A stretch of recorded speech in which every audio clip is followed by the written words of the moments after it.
यंदा कोल्हापूर जिल्ह्यात मान्सूनपूर्व पावसाने मे महिन्यातच हजेरी लावली आणि त्यामुळे पावसाळा सुरू होण्यापूर्वीच राधानगरी धरणात 4 टीएमसी पाणीसाठा जमा झाला। यानंतर जूनमध्ये मुसळधार पाऊस झाल्याने धरण भरत असल्याचं स्पष्ट दिसून आलं। जूनच्या अखेरीसच धरण पूर्ण क्षमतेने भरण्याची शक्यता निर्माण झाली होती। याच दरम्यान संभाव्य पूरस्थिती ओळखून जलसंपदा विभागाने वेळीच धोरणात्मक निर्णय घेतला। धरणातून तब्बल 9 टीएमसी पाण्याचा नियोजित विसर्ग करण्यात आला आणि त्यामुळे महापुराचा धोका टळला। यंदा एकूण 12.3 टीएमसी पाण्याची आवक नोंदली गेली असून धरण क्षेत्रात आतापर्यंत 2873 मिलीमीटर इतक्या पावसाची नोंद झाली आहे। त्यामुळे धरण 92% भरले असून लवकरच 100% क्षमतेने भरेल अशी शक्यता व्यक्त केली जात आहे। महत्त्वाचं म्हणजे अधिक पावसाची शक्यता असतानाही जलसंपदा विभाग आणि राधानगरी धरण प्रशासनाने केलेल्या योग्य नियोजनामुळे पूरस्थिती पूर्णतः टाळली गेली। यासाठी नियोजित पाण्याचा विसर्ग, वेळेवर घेतलेले निर्णय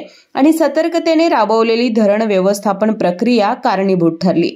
त्यामुळे केवळ पावसाचे प्रमाणच नाही तर नियोजनाची शिस्त आणि प्रशासनाची तत्परता हाच यशाचा खरा मूलमंत्र ठरला।